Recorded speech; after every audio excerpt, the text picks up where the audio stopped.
first of all, thank you very much for everyone joining us live and on remote playback. My name is Sean Hall. My really good friend Bernard Clinton and I developed and created the Elevation Officiating Training. And basically, the reason why we did that, we're both Division I officials. Bernard is now retired. I'm still a current Division I officials, work a couple different conferences across the country. But we wanted to build a platform and build a community of people that are committed to aspire in the game of basketball, want to learn their craft, want to do that through training and looking for opportunities. And we wanted to put together a platform that we could share all of the things that we've learned over the last 30 years of officiating. And so what we try to do is provide this in terms of the speaker series, as well as other summer training camps that I'm going to talk to you a little bit more. And the hope is that we can support you in your elevation to grow in basketball officiating. So the speaker series is going to be held on Tuesday nights at 8 p.m. Eastern Standard. We're going to have various speakers come in to talk on various topics. The series is going to run from April 19th through May 24th.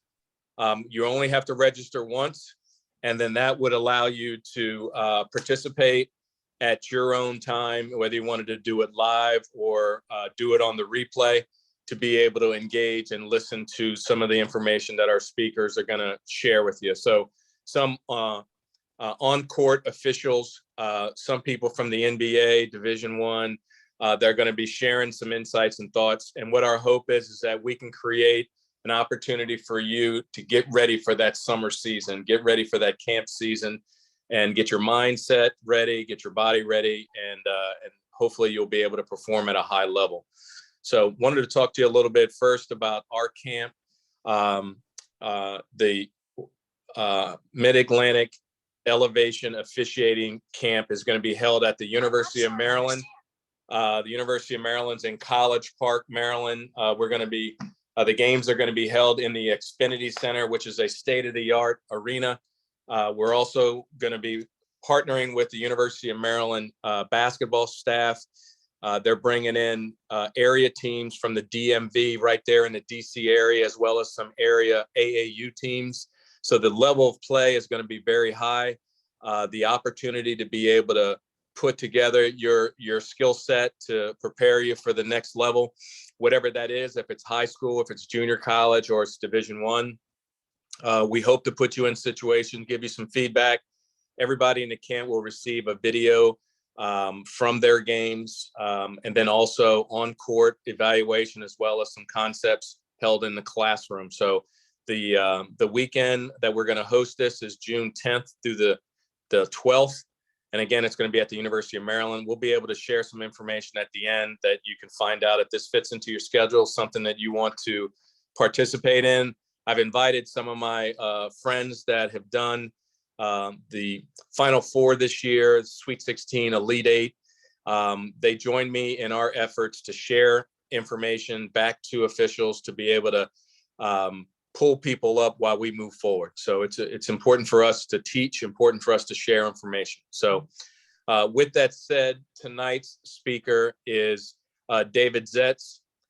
He is the owner and operator of Referee Advantage. He does a fantastic job of preparing officials for things that they need to consider with their body, with athletic training, with getting your mind and your body right. I personally have been working with David over the last year, and he has taken me to another level that I really wouldn't have been able to do myself. I know I had to participate and be an important advocate for myself, but David has given me the guidelines that allowed me to reduce 10 pounds off of my body, to be able to shape my body with a little bit more flexibility and strength, that allowed me to attack this past season in a confident manner, that I was able to excel and really accomplish a lot of my goals and objectives. So I wanted to first start off by saying thank you to David. and then by also welcoming David to our conversation tonight. All of you, please welcome David Zetts. Thank you, Sean, and thank you guys very, very much. I'm really excited for this talk today. Real quick, by the way, Sean, I just want to ask you, how many days a week are you training in the gym, by the way? Just so I want everyone to know. Well, but before the season, I'm training 3 days a week. During the season, I'm on a 2-day regimen. Awesome.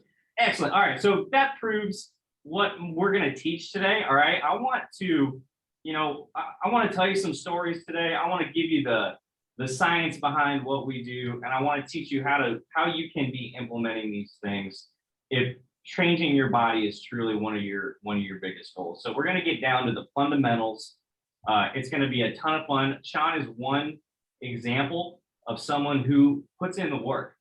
Okay. But, you've probably been told over the course of however long you've been around that, it's all about more exercise is going to get you more results. And that isn't necessarily the case. Okay. That might have been true, when we were all, 17 years old and could recover from workouts the way that a 17-year-old can recover from workouts. But nowadays as officials, we all have jobs. You all have jobs, and a lot of us have jobs outside of officiating. We don't have a ton of time to be dedicating to our bodies. Okay. And so, Sean's one example. Another example that I could just tell you real quickly before we get started. Guy named John Butler a couple of years ago. I don't know if you guys know who that is, but he's been in the NBA for a couple of years. And before his first season as an NBA official, John came to me and he said, Dave, I really, really want to make a great first impression when I get into the league. And so we're going to be talking about how you can look the part and how you can, think how John's thinking and how Sean's thinking. And Gabby, one of my amazing coaches, is here today and who got great results with the program. I can tell you, literally hundreds. I've worked with over 450 referees in the last 3 years. Okay. And so, the success that everyone's seen is because they put in the work, but really what they've been doing is working smarter, not harder. And we'll get into that as we get into the content. I will really be focusing on the difference between like exercise and training. Okay. And what the differences are there.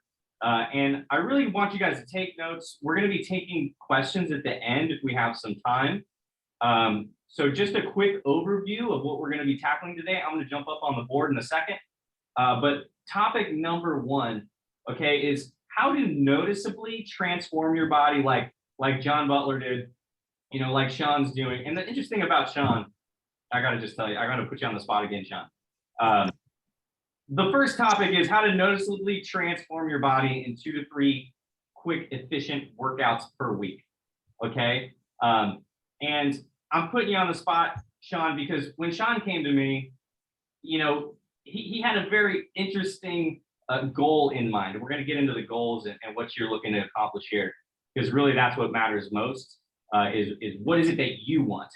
Okay. I want you to imagine a look that you really would love to have. But interestingly, Sean didn't necessarily have that when we first had our conversation a year ago. So we'll get into the other results that you do need as a referee if you want to level up your game, level up your confidence. It's not always about looking the part. What Sean really wanted was better speed, better mobility. He wanted to bulletproof his body. Okay, we're going to be talking about how this process and this system can really be an insurance program for you. If you want to work longer and you want to, make a lot more money in the later years and you want to extend your career and keep doing what you love, okay, this is what we're going to be teaching today. If you want to look the part, this is also what we're going to be teaching today and how to do that. And, the look the part thing, Sean, like you were just talking about your results, that was kind of just like a bonus for you, wasn't it? Yeah. Yep. And so you don't necessarily need to want to have a certain look. I know a lot of referees do in terms of like how their body looks and how they feel in their stripes, you know, how you feel when you're walking down the beach, things like that. You know, but we're also going to be talking about like what's really important in terms of like your speed and your stop and go ability out there, and your ability to, you know, you never know what's going to happen, right? Like I'll tell you a quick story. My first junior college game, I actually got my teeth knocked out. Nobody knows. My jaw broke because we had, you know, there was all sorts of stuff happening. Like you might have to hurdle a guy, you know, and so the feeling is very, very important alongside the look. And we're going to be talking about looking the part and feeling the part too. Okay, we all go to camps and there's a lot of look the part, look the part, look the part. Yes, that is important. I want to add to that today. I want to talk about feeling the part. Okay, I want to talk about feeling like the athlete that, you know, maybe you used to be, or maybe that you haven't been before, you know, and I'm going to teach you how to do that today. Okay, and so really excited. Like I said, questions are going to be at the end. I am going to try to make this really, really interactive. So when I get into some of the topics, I would love for you guys to participate in the chat. And so Abigail and Sean, if you can kind of assist me on that, because I'm going to jump up on the board and switch my camera here as I get into that. But I'll just go ahead and remind you guys as we get going. So let me switch this camera. You can all see that board okay, I'm assuming. All right, so topic number one. There's 3 topics today.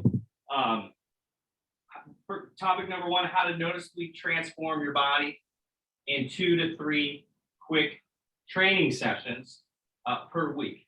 Whether you're in the gym, whether you're at home, doesn't necessarily matter, okay?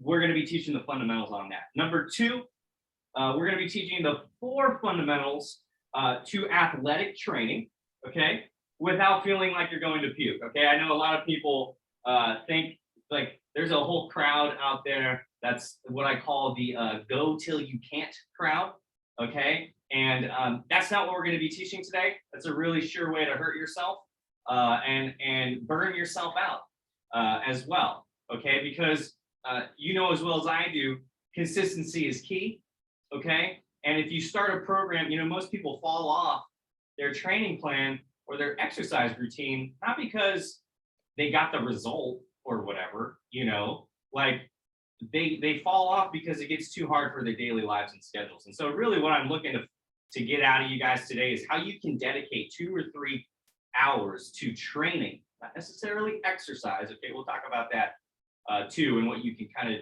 do on your off days, because everyone knows you should exercise every day. And, you know, but you shouldn't be training every single day, okay? Because you need to recover and things like that. Like I said, we'll get into this, but that's the overview when we get into the 4 fundamentals to athletic training without feeling like you're going to puke, okay? So that's really, really important. Now, because fundamentally, like, you need to give yourself room. It's not about the specific event, okay? It's not about the specific workout. A lot of people think, oh, I need to feel like I'm going to puke in order to get a result out of my workout. Well, that's not necessarily the case, okay? And the go till you can't crowd will tell you that you need to get deep into the pain cave and in order to change your body. And that's just not true, okay? Over time, I'm going to teach you how to, number 1, get results quickly, okay? Because that's what I want for you too. We've got camps coming up. If you've got goals that you want to hit, you know, now is the time to be implementing a smart plan that you can get quick results with, but then also a smart plan that you can stay consistent with throughout the season. Like Sean said, you know, a lot of my referees, and I work with tons of referees all over the world, all the way from high school to the NBA. And, you know, typically in the off season, we're training 3 days a week. You know, I'm looking for 3 hours out of you when we're get into this content. Now, during the season, a lot of people taper back to 2 days a week. I know Gabby's one person who's also one of my coaches who doesn't train 2 days a week. Okay, she trains 3 days a week because she's a go-getter, but fundamentally, we don't need to be training every single day. Okay, there are a lot of things that we can do on the off days to kind of speed up our results a little bit. We'll get into that. So number 3, we'll be wrapping up with the 3 secrets to perfect running form. Okay, you can literally implement this stuff today, this week, and fix your running form in a week when you practice. Okay, so we'll get to that. So number 1, how to noticeably transform your body in 2 to 3 efficient workouts per week. Now, before we get into that though, I'm assuming that everyone here, okay, has a current, I'm not assuming, I know everyone here has a current look, right? You look a certain way and you feel a certain way, okay? I'm assuming everyone here has a desired look that they want to achieve as a referee and as a person, you know, and a desired way that they want to feel. I hear it all the time from referees. You know, they say, my back hurts. You know, I don't know if you guys know a guy named Dave Libby. He actually just so happens to be my godfather, the person who actually got me into officiating years ago. And, you know, after refereeing 8 Final Fours and 2 championship games in the NC2A Division I men's basketball, Dave Libby had a tremendous back problem. And he was not doing the stuff that we're going to be teaching today. Okay. And he developed this back problem because referees fundamentally have a lot of weird things that they need to do out there on the floor. Like, for whatever reason, referees think it's a great idea to run straight and look behind you. Okay. And that can throw a lot of things out of alignment. So we're going to be talking about what you can do to fix those issues and prolong your career. Had you been implementing this stuff, who knows? You could have refereed, you know, 15 Final Fours. You know what I mean? So, so we're going to get into that. So current look, desired look, right? Current feel, desired feel. Now, there is a process that you need to implement to get here. All right. And the biggest thing is, I don't want you to have to guess. Okay. Because you're not going to guess with your process out on the floor. You're not going to guess as an official if you see a play and you maybe think, I don't know, maybe it was a foul. You're probably not going to blow your whistle. Why? Because, you know, what did they say on my last talk last week? Because when you guess, you're a mess. Okay. And then your assigner calls you, and then you have to defend yourself, and then you have to say, I'm sorry, I messed up. And like, same thing goes for your workout routine. Okay. So how to look the part. There are 6 fundamentals that you need to know. Okay, number 1, you need to remember, we kind of already get, like, a lot of this is going to be reviews for some people. We are going to get into the science. Okay, but keep it simple. Set some goals. Okay, imagine yourself for a minute. Imagine yourself. Maybe imagine yourself at a time when you were in really great shape. Okay, it's not too late. All right, you can get back there. I can tell you, like I said, a whole bunch of other stories. You know, I hear from a lot of guys, oh, I'm too old, or, you know, this isn't right for me because, you know, I'm never going to move up. Look, I've got a client that I can tell you about. His name is Robert. He's not the youngest guy. Okay, he's really, really tall, and he had a goal to work college basketball. And, you know, when he started implementing, like, that was one of his goals. You know, he knew that he maybe didn't quite have the body and the look that he wanted to get to that level and get noticed at that level. But, you know, he implemented this stuff, and in a matter of, you know, a few short months, he transformed his body. He went out and tried out for his first 3 college conferences, got hired, ended up working this last year about, I don't know, 30 some games, okay, in college. And he was like, I would have been happy with 5.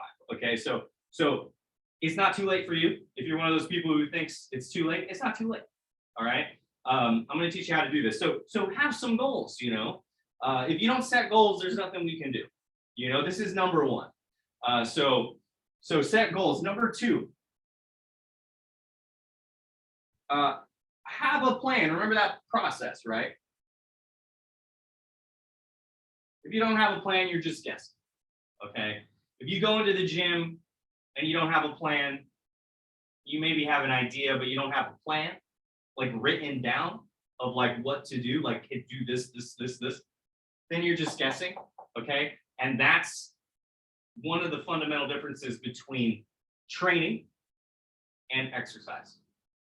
Today, we're talking about training. We're going to be getting a little bit into the exercise, but I want you to focus what you do in the gym towards training, not necessarily exercise. If you're just kind of winging it in there and you're like, oh yeah, I'm going to do like chest and buys or whatever today. Okay, that's like that's okay, but it's not great. That's exercise. Okay, that's not training. All right, so have a plan. Number 3, pretty simple here. As soon as you have that plan, obviously you got to execute, right? You got to execute that plan, you guys. You know, I'm just going to leave it at that. You guys know this, you're referees, okay? You guys are smart. You guys are probably former athletes. And guess what? That means you still are an athlete, okay? Athletes have a plan, all right? The players, you think they go into the gym without a plan? You think they're just kind of winging it in there? Like, these guys can tomahawk 360 dunk on people, a lot of these kids, right? They're getting bigger and stronger and faster every year. And the reason why is because the plans are getting better. We've learned a lot in the fitness industry over the last 20 years, okay? Have a plan, follow the plan, all right? Number 4, this kind of goes into both number 2 and number 3, but like, track your progress. I kind of mentioned this already, but what does that mean? How do I track my progress, dude? Well, like, write it down, okay? Know where you're at on things. We're going to dive into more of the science of what you need to be focusing on, those 4 fundamentals in the next topic. But like, legit, you guys, you got to track your progress. One of the things I do with our coaching members in Referee Advantage is we actually like do this for you, okay? All we ask you to do is meet us halfway, okay? We give you the plan. We say, hey, follow the plan, execute this thing. It's going to work, okay? When you do it, it will work. Track your progress. What does that mean? Well, let us know what weights you're using in there. You know, maybe we give you something as simple as a goblet squat to be doing in there. And we start you out your first week and we want to find out, hey, where are you at with this? You know, here's your rep ranges. Show us what you can do. Build up to a heavy set. Leave 1 or 2 reps in the tank, okay? And let us know. Meet us halfway. Write it down. That way we can track for you, and then we can progress it based on what your goals are and based on where your current levels, right? Current look and feel, so that we can take you to a whole nother level, right? So track your progress. Number 5, I already touched on this. Consistency is key, all right? I could speak for hours on consistency, but like, I'll say it again. Most people start with a exercise program that's 5 or 6 days a week, and by week 3, they fall off because it gets too hard. They end up hating the plan, and they ended up not being able to feel consistent with it, okay? It's a lot better to train for 6 months, twice a week. If I do the math on that, what is that?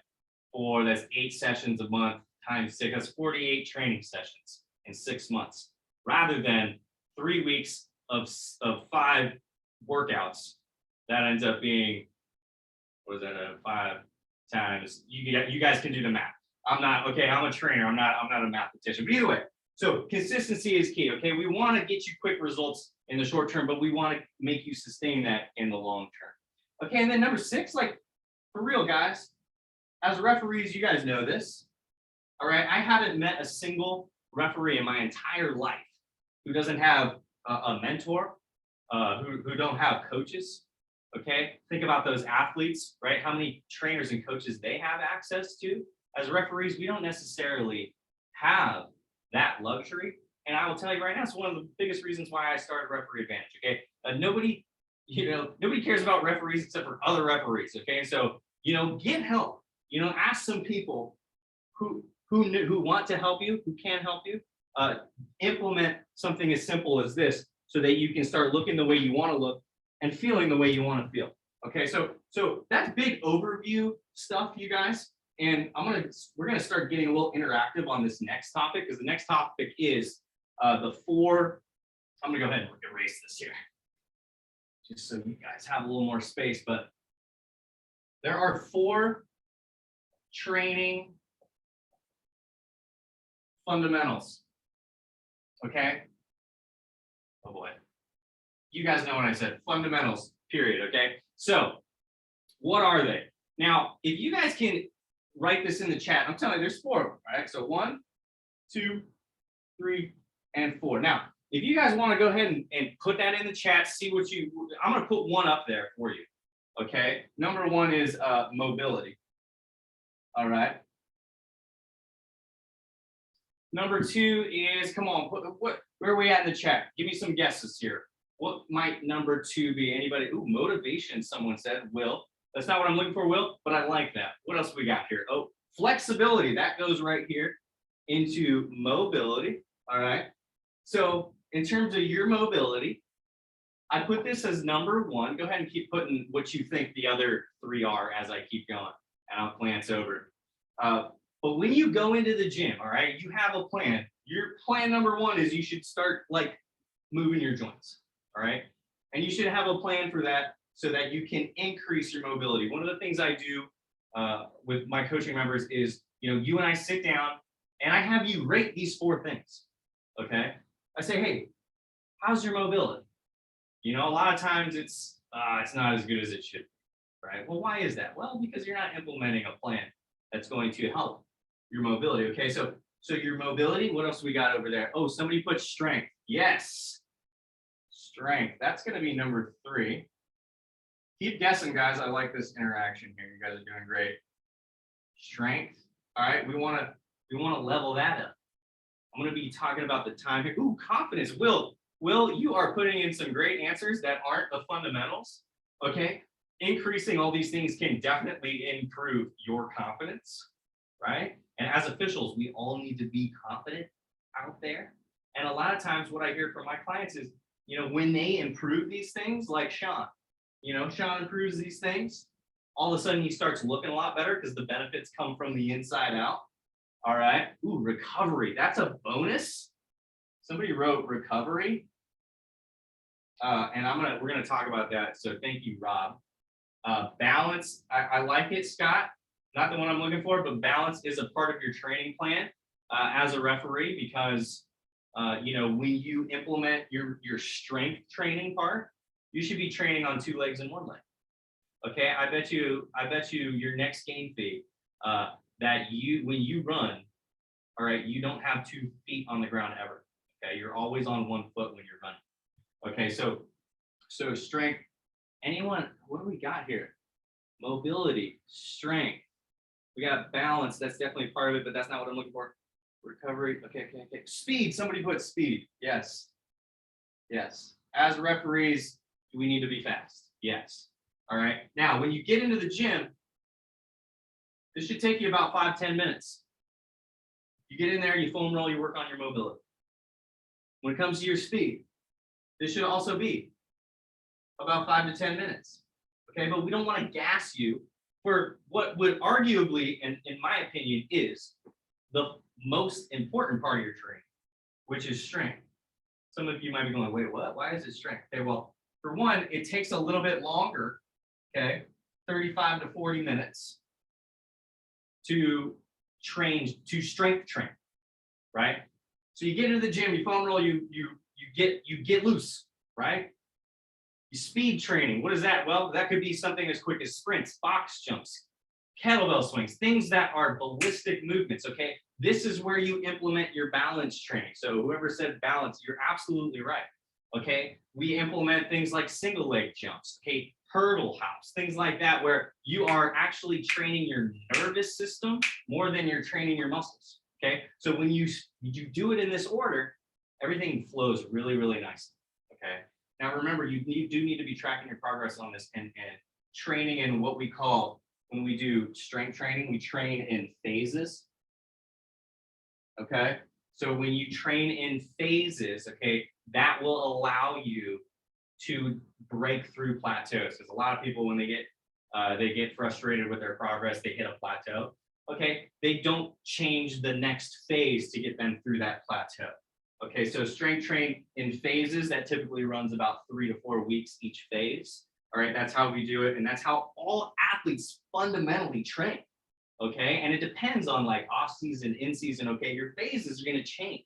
And they're also going to change based on your goals. That's why goals are so important. Now, what do we got for last one? Come on, guys. What do we got? Anyone here? Do you see, Sean, do you see anyone guess this last one? Let's see. I want to start writing it. Conditioning. Now, a lot of people say cardio when I ask these questions.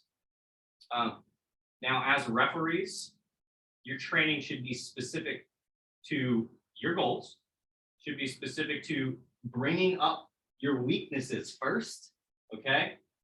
Why I say strength training is the most important thing is for number one, it takes a little bit longer. Number two, it actually makes you faster, okay? When you're stronger, you're faster, all right? Mobility is still important. These two feed into each other, okay? A lot of times, you know, you hit a plateau in your strength and it's because your mobility is, we got to bring up, okay? So remember, know where your current situation is, bring up your weaknesses faster first. That's the goal. I don't say cardio for officials. I say conditioning. And the reason why is because cardio is something like that, goes something like this. You go into the gym and you get on the bike or the rowing machine or the treadmill for like 35 minutes. And you're like sticking at the same pace, okay? That's not how you should train as an official. Now, if you like to do that stuff, okay, you could implement that as part of your exercise, okay, on your off days when you're not training either at home or in the gym with these four fundamentals, okay? So your conditioning, all right, is as a referee are things like sprinting like you stole something, right? Because that's what happens, right? Somebody picks the pocket of the point guard and your trail, and you better bust your butt down to receive the play, okay? That's the best thing to do. And now it's not always going to happen, but can you improve your conditioning and your speed at the same time to be able to get there quicker? Yes. How do you do that? Well, about 5 to 10 minutes at the end of your workout, I want you to sprint as fast as you can, all right, for about 8 seconds, all right? Fundamentally, even the Olympians cannot hold a full sprint for more than about 11 seconds, okay? They start to slow down right at about 9-10 seconds, okay? So I want you to sprint or, you know, use something like an Airdyne bike, any sort of thing where you can see where you're at and then move that needle along week by week in these four categories. Conditioning is going to be the way that you want to be training your heart as a muscle, as an official, okay? And like I said, if you like the cardio, implement that on your off days. You know, I have a lot of my referees, like simple as like Gabby got great results as a client, and she's now a coach, and she got great results. She wanted to get leaner, okay? So what did we do? We literally added just a step goal, like go for a walk, you know? How many steps do you take in a day? That can be your, like, the other stuff, right? That you can do, because everyone knows you should exercise every day. Could be as simple as a 30-minute walk. Okay, every morning I get up, I grab my coffee. Okay, I meditate for about 5-10 minutes, and I walk outside. All right, and I walk for 30 minutes in some direction. Okay, I can walk anywhere outside of my house, but like walk for 30 minutes, and then I hit the timer. As soon as it hits 30 minutes, I turn around and I walk right back home. And I make sure I get that in every single day so that I can, you know, create the body that I want and the heart health that I want. Because fundamentally, like we're talking, like I could legit talk for hours on these topics. You know, I'm trying to condense this as best as I can, but really fundamentally, like we got to do this for our health too. You know, so I hope everyone got the gist there. Remember, like if you have any questions on this, by the way, I know I'm flying through this. I'd be happy to chat with you at the end or afterwards. Sean, I'm assuming we'll have a way to do that because there's a lot that goes into a training program specific for your goals. But these are the fundamentals. This is the rubric, the rules that you need to follow if you want to train right, okay? And not waste any of your time. Now, somebody said, this is the bonus topic. Someone said recovery. I'm going to say regeneration. Now, regeneration, I could spell. Here we go. Now, regeneration. What does that mean? What goes into regeneration? Let's go ahead and make this interactive again. Everyone who might have an idea of what are the daily things we need to be focusing on to focus on our regeneration, which is also why we're not training 5 days a week in the gym. Okay, so what do we got? Anything coming in right now? Ooh, hydration. Let's go, Scott. What? Let's go. Hydration is definitely one of them. What else? Hydration, sleep. Yep. You guys are smart. So you guys already know this stuff. It's like, but like, I know, like we know this stuff, but like, why? A lot of us just, we're not doing it. We're not focusing on those things. Okay, so this stuff is insanely important. Your body changes right here. You don't change in the gym. You don't. Okay, your body actually changes, repairs itself. You burn fat. You secrete the recovery hormones that you need to secrete while you're asleep. Okay, if you have a problem sleeping, like you're one of those people, I hear it all the time, I have a problem sleeping. One of the best things you can do to sleep better is to have a training program that's going to micro injure your body. Okay, notice I said micro injury. So micro injure your muscles. Okay, and I bet you in about 2 weeks, all right, if you follow a plan and you're like one of those people who doesn't sleep well, and you like start to break down your muscles and you start to ramp up your metabolism, because fundamentally that's why like strength training can make it a lot easier to lose fat. Okay, a lot of my clients do nothing on the nutrition side, by the way, nutrition. All right. A lot of my clients don't do anything on the nutrition side right away. Okay. That could be, we could like punt that down. We can punt that down a few weeks before we start making a change, because when it comes to building a habit, if we're not doing the right things, like maybe you're not strength training right now. Okay. So that should be the first thing you focus on. If you want to get leaner, or if you want to build muscle, whatever your goals are, strength training is going to fundamentally bring out more sleep for you, better sleep. Okay. It's going to ramp up your metabolism. All right. And then it's going to, and what does that mean? What does ramp up your metabolism? Well, that means that you're going to be burning more calories at a rest. Okay. You can only burn so many calories in an hour anyway, right? Whether you're working out, whether you're going for a walk, whether you're riding on your bike, or whether you're sitting at your desk at work, okay? You burn a certain number of calories. Does it go up and down based on your movement? Yes. But a smarter way to go about it is to get stronger, sleep better, maybe dial in your nutrition at first. If you're already getting strong, maybe that's something that we focus on. But when you get stronger, you're burning more calories at rest, okay? And it happens all the time. I can tell you 100 stories about, especially ladies who have this aversion to getting strong because they're like, I don't want to get bulky, right? And like, that's fine. What happens though is when you get stronger, your metabolism goes up, and then all of a sudden it's like 3 months later, they lose 10 inches around their waist. That can happen for guys too, right? The nutrition does need to be there. It can help speed up your goals. I'm not poo-pooing, okay? We do need to focus on this, but it does need to be specific to the individual and to your goals, right? And so like same goes for these like nutrition, same goes those 6 fundamentals we talked about. Maybe you need a plan for that. Have you ever tracked your calories before? Some people don't even know how many calories they eat in a day.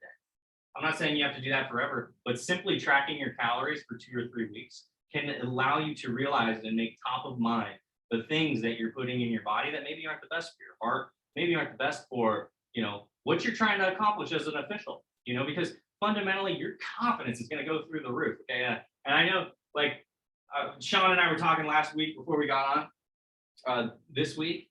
And like, it's funny because Sean, I know you didn't necessarily see the results that like we're the last ones to see the progress that we've made when we start implementing this a lot of the time. Okay. And I know Sean said, some of the guys were like he'd show up to the court and like he'd be doing the warm up that I gave him to do out there. And he's like, and people are like, dang, man, like, what have you been doing? I want you guys to like prioritize this stuff so that when you walk out onto the floor, people go, dang, man, like, what have you been doing? And, it's great because then I tell Sean, tell them you're only working out 2 days a week. And they go, what? It's because they're training smarter, not harder. All right. Maybe we haven't really dialed a whole lot in here on the nutrition side for you, Sean. They're like, and that you didn't necessarily need it, but like you've already kind of prioritized that yourself and you're an implementer. And that's why you look the way that you look and you feel the way that you feel. Right. So what else do we have here? Nutrition. Okay. I'm going to write this one down, guys. Stress. Something that not a lot of people talk about. Now, is it harder? Is it harder to like get leaner and get stronger and improve those 4 fundamentals: mobility, speed, strength, conditioning, under high levels of stress? Yes, it is. Our thoughts have a lot of power on our physical world. Okay, and there's a lot of science coming out about this. A lot of it has to do with a hormone called cortisol. And that fundamentally suppresses your immune system. It suppresses your metabolism. It suppresses your ability to sleep, right? So when we dial all these things in, everything starts to fall nicely into place. Now, there's a lot that can go into managing your stress, right? Like a lot of my clients, I'm like, yo, dude, get a massage. Like, get a massage once a month, Maybe you should think about, I don't know, how about yoga? You ever tried that maybe once a week? Maybe that could be part of your exercise, not necessarily your training, right? Like maybe that's something you should maybe think. Or how about maybe you should try, have you not tried meditating 5 to 10 minutes a day? I don't know about you guys. Meditation has completely changed my life. I can write a book on that, because like, not only is it going to help you as an official on the court with your mental focus, but it's also going to help you in your daily life and your presence, like with your kids, and like your ability to not react to a situation, but to respond to a situation. And we're all working on that. And I think this is one of the things that a lot of people don't talk about that we should be talking about, And we should have a plan for this. We should have a plan for this. We should have a plan for this. Like, we should be like, hey, I'm going to sleep at a certain time. Do you need to be perfect? No. But remember, it's not about the specific event. It's about consistency. And it's about developing a plan that's going to work for you, that you can happily stick with long term. Because that's what's going to change you forever. That's what's going to lower your stress levels. And what else lowers your stress levels for a lot of people is if all this stuff seems like a lot of things to do at once, focus on one thing at a time, like that whole get help part, that eases a lot of stress. I know there are a lot of people in here. Like I said, I don't know a single referee who doesn't have a mentor. And the reason why is because if you didn't have a mentor, like you wouldn't know what the heck to do out there. You'd be all stressed out. You'd be like, and like if you didn't learn the things that you needed to learn, which is what we're teaching today, we're teaching you the things that you need to learn in terms of your body and your quality of life. But like have a plan for that. Get some help if you need that. That'll help you with the stress and not having to think. Okay, a lot of people really like having a plan because they get to walk into the gym, they get to focus. They get to go, all right, this is what I'm going to do today, and this is what I'm going to execute, and I'm going to get in, and I'm going to get out. I'm going to get on the rest of my life, so I don't have to think about it. Like, as soon as you leave, like, forget. Like, you did it. Good job. Heck yeah. Be happy. Like, now go be more present with your family and things like that, and go be more present at work. Go be more present out on the court, right? Go have the confidence that you need to have. Execute a plan that's going to bring you that high levels of confidence, that's going to reduce your stress, that's going to, help you prioritize that nutrition and your sleep and your hydration and things like that, right? So how are we doing on time? I know I'm just like cranking right now, but Doing good. We're doing okay? So yeah, we're moving on to the last topic, all right? And I get so passionate about this stuff, guys. I hope you're following along, and like if you have any questions, we'll take them at the end here pretty shortly. The last topic are the 3 secrets to perfect running form. Okay, and this is really, really a cool bonus topic that like at Referee Advantage, one of the things we do is like you send us your tape, and we actually give you a critique on how you actually look when you run. Now, remember, your training program can help with that, can help you, but form is fundamentally important. Form is something that like I said, I could lecture for hours on this. Form is something that if you don't know the form on like a squat, if you don't know, there are 7 fundamental movement patterns, by the way, that you need to train in the gym. If you don't know the proper form on those things, like you get some help from that, But if we're talking about running form, okay, first thing, tall. And I want you guys to think about this the next time you're out on the court, okay? I want you to think about being as tall as humanly possible all the time. Number one, that's going to make you look a lot more confident out there, right? Number two, that's going to reduce a lot of your injuries. Okay, I see a lot, and it's going to make you seem like you know what the heck you're doing out there. I see a lot of referees with like folded over shoulders and people who maybe need to work on your posture. Okay, strength training and mobility and things like that can help and will help. But I want you to like just mentally tall. That's number one. Tall. Just be tall. Pretend there's a string pulling your head up into the ceiling. Okay, at the arena. The next thing I want you to think about. Step number 2. Fall. Okay. So what do I mean by that? Like, what? Fall? I don't want you to fall flat on your face. Okay.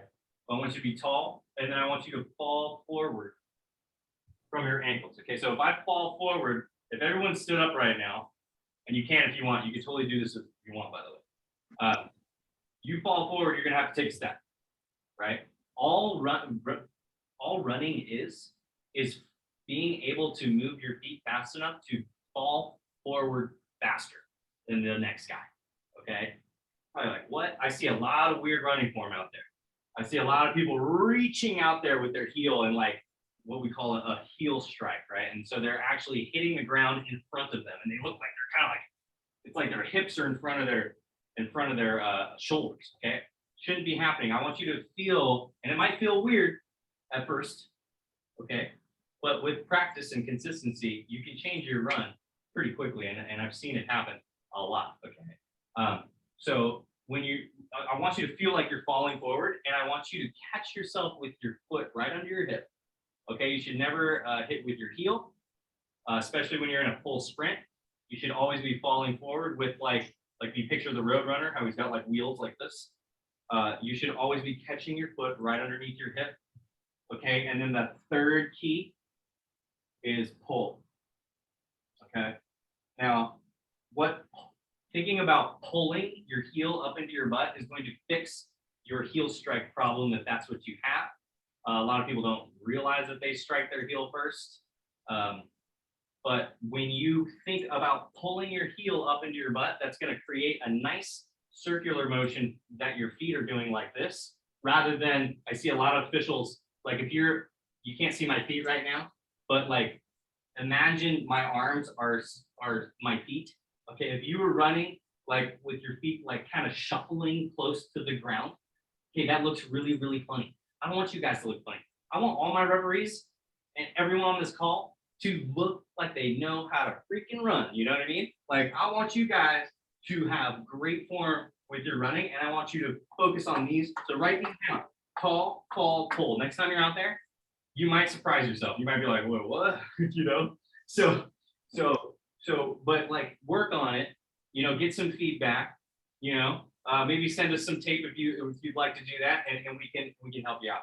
Okay, so tall, fall, pull, and then arms swing. Lastly, I'll see a lot of referees doing this kind of. Okay, it should be side of your body, right there. Okay, this 90-degree angle should maintain the whole way. I see a lot of people kind of do this, like they're trying to like Heisman stiff arm the guy behind them. Okay, that's not what you want to do. All right, you want to look like an athlete. You want to run well. You want to be able to look and turn. Okay, so keep those arms right to your sides.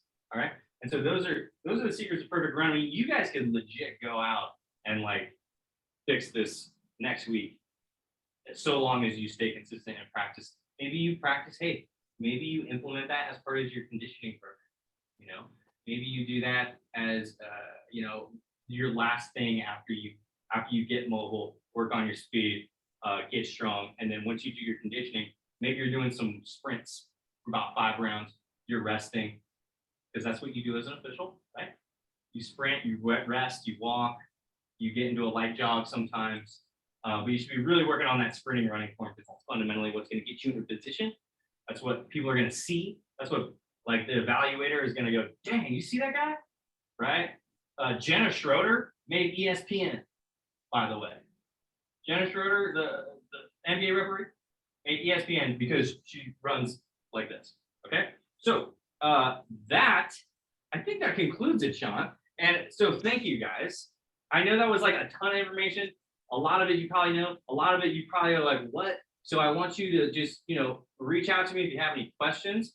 I think we have some time for questions right now. Is that right? Yeah. Yep, we do. We definitely have five minutes, Sweet. 5 to 10. Sweet. All right. So anyone, I know we had some people jump in and out, and I know this is going to be on a replay. So if you guys have questions, make sure you ask them now so that the people who are watching the recording can get the answers that we're all looking for here. So anything. What do we got? Was that What are your thoughts about injury recovery? What are your thoughts on injury recovery? Okay, so I'm assuming, Scott, you're talking about an injury that you have had in the past. Do you want to speak on that? Oh yeah, actually, it was just recently. My season actually ended a little bit early. I think I told you over Facebook. I had some arthritis in my knee, and I'm a little scared to start running. I know I need to, but what's your thoughts? Any points or tips on that? Great question, Scott. Arthritis is a thing that so many people deal with, and especially referees.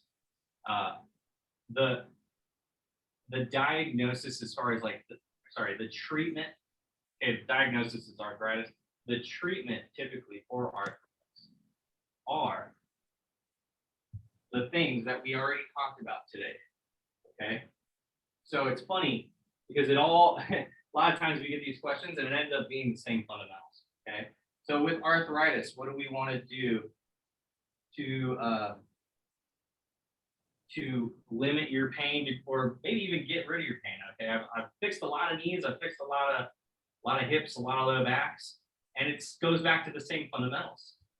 So mobility and strength. If you go, let's say you actually hurt, like say you tore your meniscus or something, or you tore your ACL, right? Arthritis, I'm going to speak on that, but arthritis, right? The treatment for that is to increase your mobility, because when you do that, you actually create a nice, what we call synovial fluid. I'm not going to get into that, but you create more lubrication in the joint space. Okay, so mobility is going to help decrease your arthritis, and then strengthening the joints surrounding the knee, and also strengthening the leg muscles in terms of strengthening the movements that your knee can withstand, are going to help you. Like if you went to go see a physical therapist, what does the physical therapist do for you if you tore your meniscus or tore your ACL? What would they do? After you recover for a few weeks, let's say you got surgery or whatever it was, let's say you didn't get surgery. Doesn't matter, okay? You go to a physical therapist and they say, increase mobility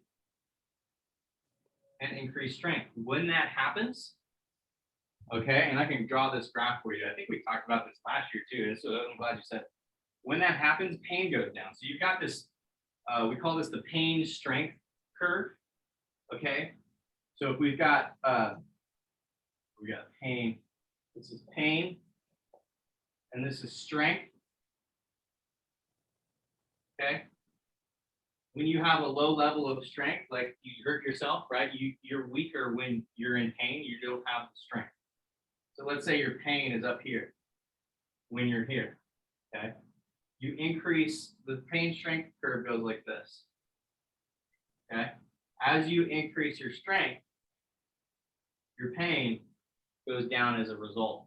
Now it might be, mentally, like I wouldn't necessarily recommend if you're having a lot of pain, wouldn't necessarily recommend running right away without increasing your mobility and your strength. Okay, because increasing your mobility and your strength is going to allow you to run faster with less pain and hopefully without pain. And it happens all the time. I've worked with a lot of guys who have arthritis in their knee. We start them, remember, know your current situation.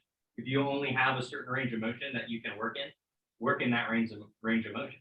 With consistency and with an increase in strength and an increase in mobility, your pain will start to do that. Okay. And that's fundamentally like what works. Okay. That is the treatment plan for arthritis. A lot of people think, oh, I'm in pain, so I just need to not move. That actually makes matters worse over time. And some of you might be, thinking like, oh yeah, I get that, but the biggest thing is, like the consistency and the gradual progression. Okay. I'm not saying you need to go out and start doing a bunch of squats with a bar on your back. Okay. But I am saying you do need to increase your strength and your mobility if you want your pain to go down. Does that make sense? I hope that helps. I'm with you. Yeah. Yeah. Definitely. If we want to talk more, we'll talk, you and I. Sure. And I'll be happy to explain a little bit more and kind of because I would want to get a little bit more information from you and like where you're at with that. But like the big picture are those same fundamentals. What else? That was a good question. I think you appreciate that. Yeah, of course. Anyone else? That was a great question, man. I'm glad you asked that question because usually I talk more on the pain topic. Mr. David? Yes, sir. Thoughts on intermittent fasting? I always, when it comes to anything nutritionally, I always will ask you the question, Shiloh, for what?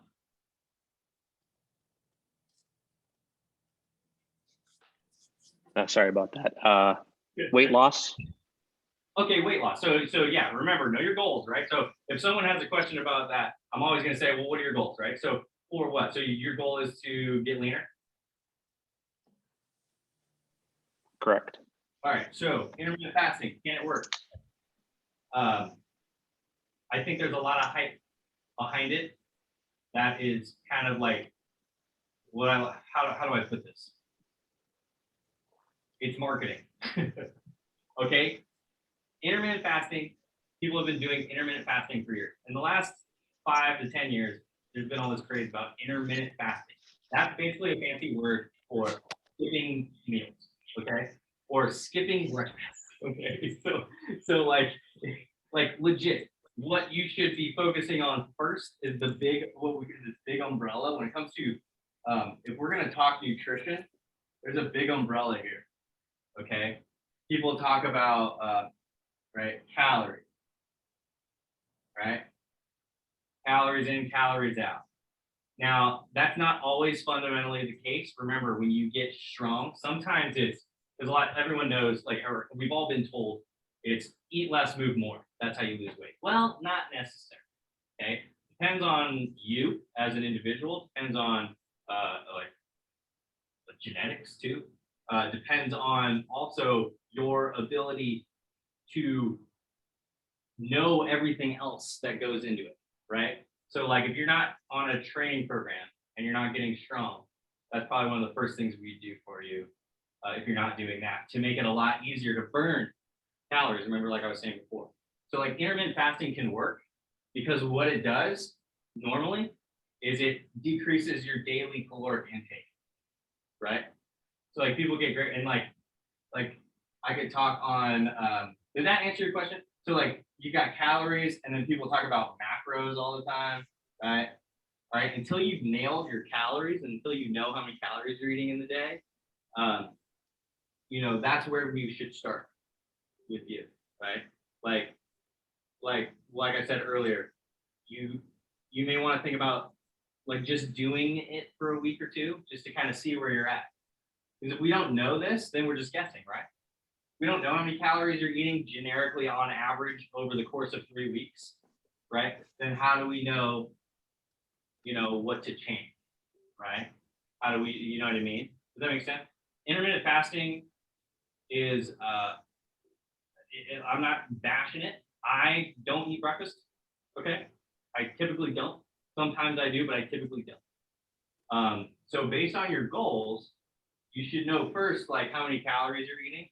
Because a lot of times people don't get results with intermittent fasting because, like, they skip breakfast and then they just eat more later, So it's like if you ate like a ton at lunch and a ton at dinner and you put a bunch of butter and things like that into your meals, and it drastically bumped up your caloric intake, then intermittent fasting wouldn't work, right? Generally, it works because it lowers your calories. Just like keto. Keto is a big thing. Okay, keto is nothing but the Atkins diet repackaged.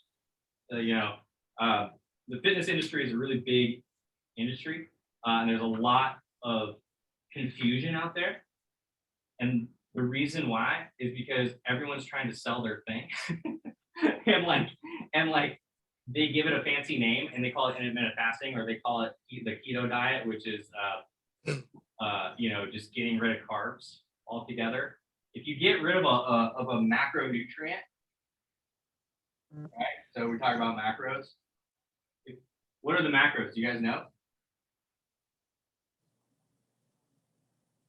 Go ahead and shout it out. Shiloh, you know this. Carbs, Complex carbs, proteins, fats. right? That's it, right? Now, does anyone know how many calories go, like if we're talking about 1 gram, 1 gram of carbs, 1 gram of protein, 1 gram of fats. Does anyone know how many calories are in those? Anyone? How many calories in 1 gram of carbs? Anyone know? 6 or 9? 4. 4. Any good guess. Anyone know how many calories in 1 gram of protein? 3. Close? 4. All right, I'm gonna give you one more guess. On fats, how many calories are in 1 gram of fat? 3. 9. 9. Oh, hang on a second. So the keto diet is telling you to get rid of this right here, right? So now you're just eating this and this, right? So now you're just like eating a bunch of butter is somehow okay. You know what I mean? Like I'm just saying, like, this stuff can work, right? It depends on, that's why we always have these conversations based on you and what your preferences are, right? Like if you want to try the keto diet, I'm not saying don't do it, but are you going to be able to do that long term? Like if you're gonna if you're gonna start intermittent fasting, are you going to be able to do that long term? Right. If you want to go have a beer and a burger with your buddies after the game one night, I'm not saying don't do that. Like, I'm just asking you, like, is that something that you're going to be able to stick with long term? Because if you're not, then why are you starting? And I don't know, maybe it is going to work for you. I'll ask you the question because fundamentally, right, what's most important? Not the specific event. Not the 3 weeks of you going on a diet, right?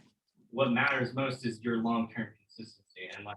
And sometimes I get people that go, that roll their eyes because everyone wants the quick fix.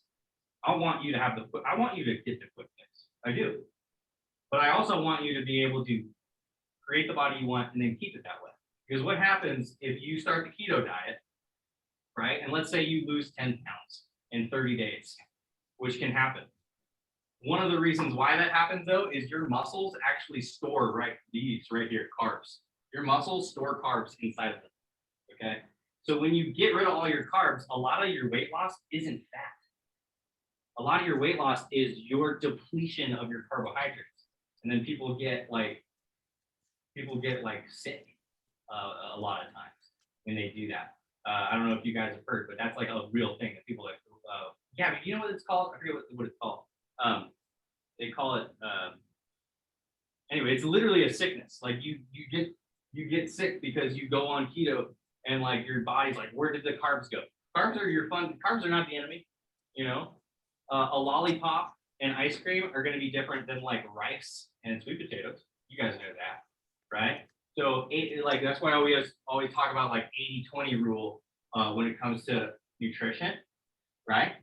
Like give yourself 20% to like go do whatever you know, like you want to go have a beer and a burger with the guys after you just had an awesome game. Like don't feel guilty about that, right? Like go have some fun, you know, because when you're consistent, you get to be a little bit more lenient on that, right? And then when you set some rules for yourself, like, you know, 80%, I always say like the 80-20 rule on this, if we're going to have big picture, because a lot of people don't want to track calories, and that's okay. Like I don't track my calories. I've done it before, but once you do it, you learn, you know, what are the things. But like, if we're talking about 80-20, 20% is like, yo, dude, have your ice cream. You know, like whatever you want, right? 20% of the time. The other 80%, it's like, hey, the rules are like, and if you just change this big picture stuff, you'll start to get a lot out of great results. But the big picture stuff is like, hey, if it grows out of the ground, the green light, right? So it like it comes out of the earth, right? If it used to fly, okay, it doesn't fly anymore, but like it used to fly. If it used to swim, or if it used to walk, right? Like 80% whole foods. Think about that, right? This stuff over here, this is stuff like things in boxes. Okay? Like anything that comes out of a box is probably not great. Like boxes, right? Ice cream. Name some stuff. Candy, right? Okay, like fundamentally, like you see some of these like professional athletes, they know how to train right. They're constantly getting strong. We'll go back to the fundamentals, right? We'll go back to the stuff we just learned. Like think about football players, basketball players. Like who's the guy? He legit. I just saw the other day. I forget some NFL player legit eats like 5 bags of Skittles before a game. Why? Because sugar gives him energy for the game. You know, and so like sugar is not necessarily the enemy. It's the big picture. How many total calories are you getting in the day? Quality does matter. It does.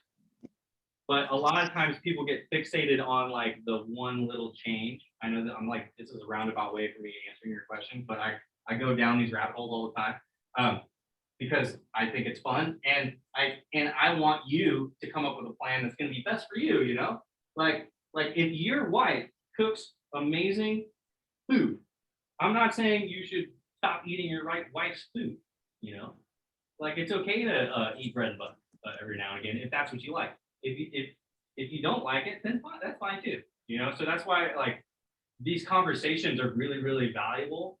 You know, when people want to sign up for the program, like I'll just tell you, like we don't work with everyone. You know, like Gabby does not work with everyone. Not always a good fit. You know, but we want to work with people who are dedicated to coming up with a plan that they know they can be consistent with most of the time. You know, they can take a what we call the Buddha middle path. I love that.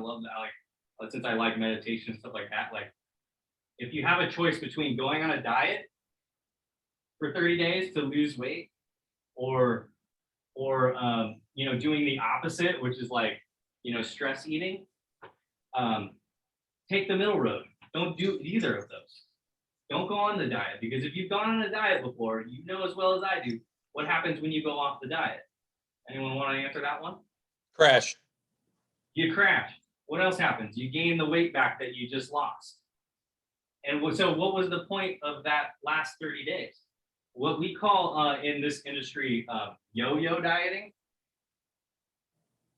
is that, okay? And yo-yo dieting, and I'm not trying to scare anyone, because we're learning. We're all trying to get better here. And this is all out of love, you guys. This is all out of love. And like, I get fired up about it. But yo-yo dieting is incredibly hard on your ticker. Okay. Really bad for your heart. Heart disease, all right, you know, I won't get into the politics on the COVID-19 thing. Like, yes, that like there was a lot that happened there, and like that was bad for some people. And like, but I'm saying heart disease is still the #1 killer in the entire world, and especially in the United States. And who's to blame, in my opinion, are all the people that are marketing all the quick fixes and the quick diets. Like keto diet used to be the Atkins diet. You guys remember that? Same thing. Intermittent fasting is just a fancy way to say skipping breakfast. If you guys want to name some more diets out there, I can bash those too. Okay, because they are quick fixes. They want your money. They want you to get fast results, but it's really, really hard to stick to that stuff long term. Now, circling all the way back around, because I love you guys, if you want to go on the Atkins diet or keto diet, dude, and you want to give it a try, that's okay. Go for it. But have a plan to either stick with it long term so that you don't yo-yo diet and mess with your metabolism and, you know, gain weight and lose weight and gain weight and lose weight. That's not good for you. It's not good for your heart, it's not good for your arteries, it's not good for your fitness, it's not good for your mind. You know, because that's stressful, right? And I know how frustrating this stuff can be. I've worked with hundreds and hundreds of people on this. So you know, if you're gonna diet, have a plan to start to implement after the diet in a smart, intelligent way, so that you can get yourself back to something that you're consistent with, right? But generally speaking, I don't put people on diets. I don't do it. I used to work in cardiac rehab. I used to work with people who have heart disease, and the recommendations are don't put them on a diet. Okay.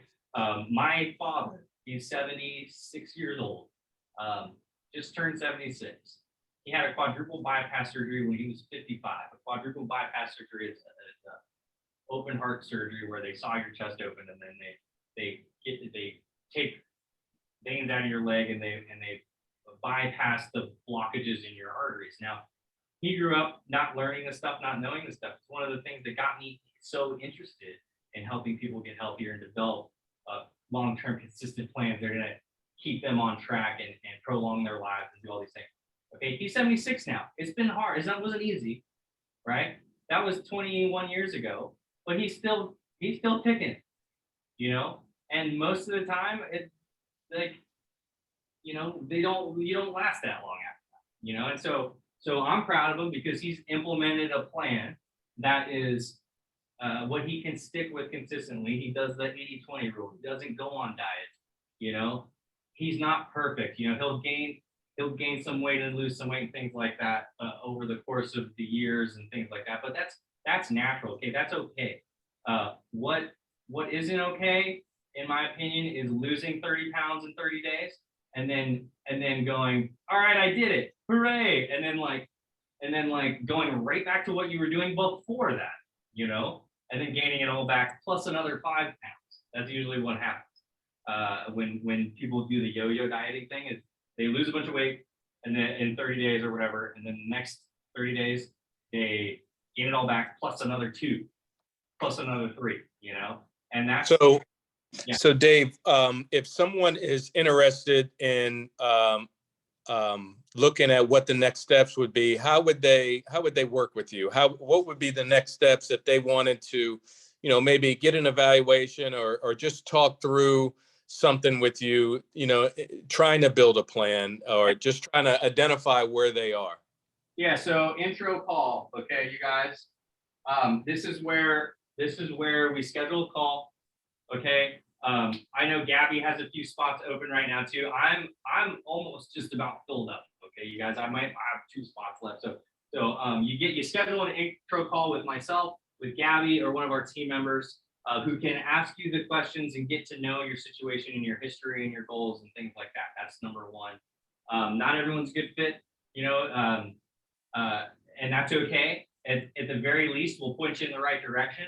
But we want to help you fundamentally, like that's why, we are in this business.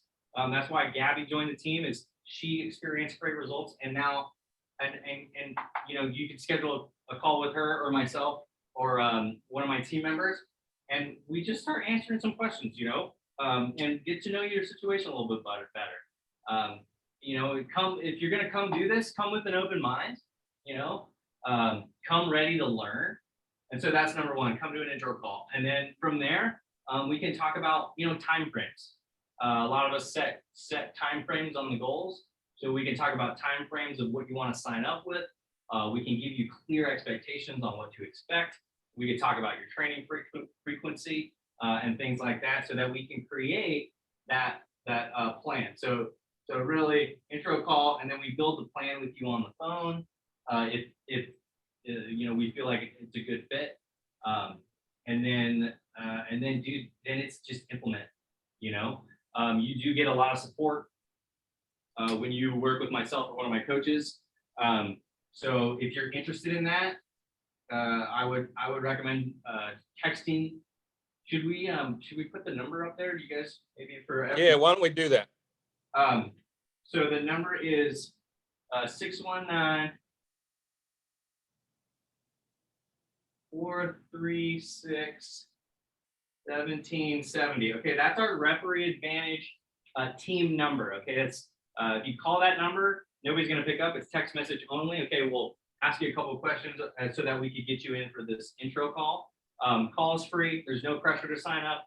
At the very least, we'll give you a clear plan and some clear expectations on what you can do, even if you don't want to sign up. You know what I mean? So 619-436-1770. We team up. Me and my team team up on those so we can get you in. Like I said, I think I have a couple spots next week. That's about it. I know Gabby's got a couple of spots next week. Right now is a really great time if you have goals for like camps and stuff like that. If you're really trying to dial it in. If you're like someone who's like grab the bull by the horn kind of person, like let's talk about that. The way it works is really, really simple. We've got an app that you download on your phone. That's how your program's delivered to you. That's how we track your progress for you. That's how we move the needle along, and then you get access to a coach to help you along, because there's no perfect start for all this stuff. That's why our program works so well. It's because our job is to get you through those hurdles. Like it's like, hey, 3 weeks, do this. Give me some feedback. Let me know how you're doing. There's going to be some adjustments that need to be made. That's why this works a lot better than like going on YouTube and getting some workouts for free and things like that. Like that's not going to dial in the trajectory that you want, at least in a very specific way tailored to you, if that makes sense. So there's a lot of cookie cutter advice out there. I wouldn't recommend cookie cutter advice like, hey, do the keto diet, or hey, do the Atkins diet. So that's how it works. Super simple. And there you go. David, really appreciate your time and your energy and the information that you shared tonight. There's a lot there. I'm so glad we have it on replay for everybody who weren't fast enough to take all the notes that you provided and everything. But I think it's an incredible gesture that you are inviting people for that introductory call, just to identify where they are and if it makes sense to go forward and to really talk about some of the concepts tonight in a customized way. So we appreciate you giving us the opportunity and the platform to be able to do that. I would invite everybody to take you up on it. We'll share the information on the replay so to make sure everybody has that specific information. Awesome. I really appreciate you guys, and this has been phenomenal. Like I said, we could dive deeper on this, and so I'd be happy to chat with whoever we want to talk to on the phone and through that text message, and then we'll kind of move along from there. So I hope you guys learned a lot. I hope you took a ton of notes, and so yeah, that's it, guys. Thank you. That's all. Awesome. Awesome. Thanks, David. Appreciate that. Yeah, I wanted to share, David, if you could give me the screen back. Oh, yeah. I wanted to just, in closing, talk to a couple more, share a couple more details and thoughts, and then we can exit. But we're really appreciative of everybody coming in. Next week's speaker on the 26th of April is Jimmy Patsos. Jimmy Patsos is a former Division I head coach. He's assistant coach at the University of Maryland with Gary Williams. And then he got an opportunity to coach, be a head coach at Loyola College in Baltimore, and then moved up to Siena College. And so he is going to share with us a little bit more of the details on how referees can interact with coaches to be successful, items that they need to have in their toolbox when they interact with veteran coaches or young coaches, and specifically. Jimmy currently does some play-by-play and is a consultant for Under Armour here in Baltimore, Maryland. So we're excited to have him.